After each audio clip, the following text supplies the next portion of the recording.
Hello बच्चों, let us see the question. Question कह रहा है the triangle found by the tangents to a parabola y square equal to 4ax at the ends of the lattice rectum and the double ordinate through the focus is.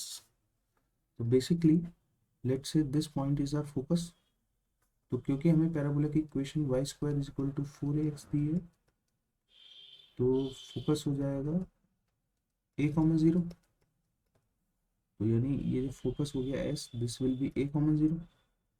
अब ये a comma zero है, तो जो हमारी focal chord होती है perpendicular to axis of the parabola passing through focus, वही latus rectum होती है। तो ये लेटस रेक्टम के कोऑर्डिनेट्स क्या हो जाएंगे, L1 L2 के। L1 will be a comma 2a, है ना, और L2 हो जाएगा a comma minus 2a, right. तो जो हमारा डबल ऑर्डिनेट है यानी passing through focus which is basically latus rectum, उस डबल ऑर्डिनेट की इक्वेशन क्या हो जाएगी, x इक्वल टू है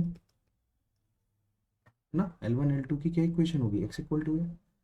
अब अगर हमने जो एंड पॉइंट्स हैं लेटस रेक्टम के, उनसे टेंजेंट ड्रॉ करी, तो ऐसे हम टेंजेंट ड्रॉ करते हैं। तो ये टेंजेंट्स कहीं पे जाके मीट करेंगे, लेट्स से पीछे किसी पॉइंट पे मीट कर रही है। इस पॉइंट को हमने नाम टी दे दिया। तो बेसिकली हमसे क्या पूछ रहा है वो, कि टी L1 L2 मिला के जो ट्रायंगल बना रहे हैं वो किस टाइप का ट्रायंगल है। तो सबसे पहले अगर हम किसी भी पॉइंट से, लेट से कोई भी जनरल पॉइंट है x1 y1, उससे अगर हम टेंजेंट की इक्वेशन लिखते हैं, तो टेंजेंट की इक्वेशन क्या होती है, y1 is equal to 2a x plus x1, है ना। तो पहले टी पॉइंट में, टी जो हमारी टेंजेंट की इक्वेशन है उसमें L1 पॉइंट पुट करते हैं।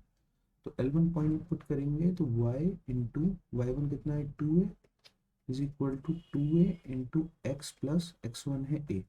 तो 2a से 2a कैंसिल हो जाएगा, यानी ये इक्वेशन आ जाएगी y is equal to x plus a, that is x minus y plus a is equal to zero.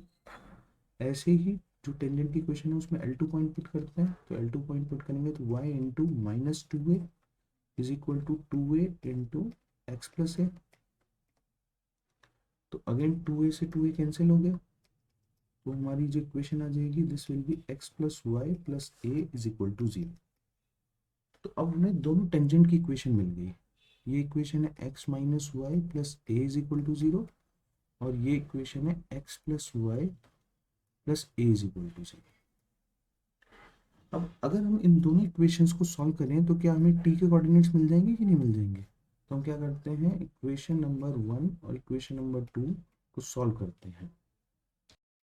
तो इक्वेशन 1 और 2 को अगर हम ऐड करेंगे तो will get 2x plus 2a is equal to zero, that is x will be equal to minus a।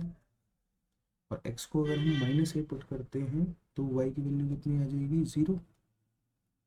तो इसका मतलब t पॉइंट के कोऑर्डिनेट क्या हो जाएंगे, minus a comma zero.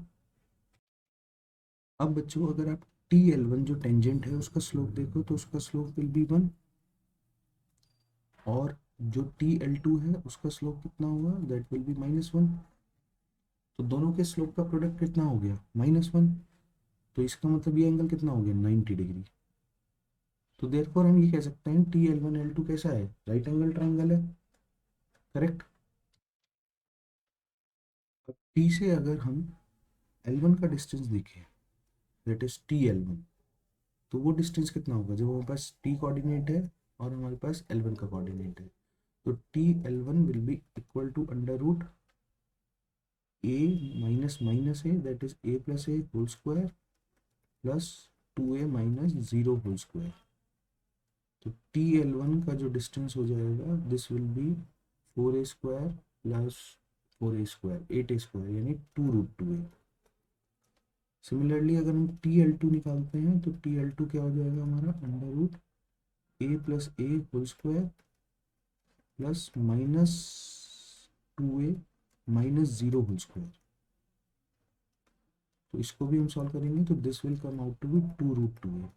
Therefore हम कह सकते हैं TL1 इक्वल टू TL2, यानी ये side is equal to this side. तो ट्राइंगल TL1L2 में angle T is 90 degree and TL1 equal to TL2, तो इसका मतलब ये कैसा हो गया, राइट एंगल्ड आइसोसेलेस ट्राइंगल। तो C will be the correct option. I hope you understood well. Thank you.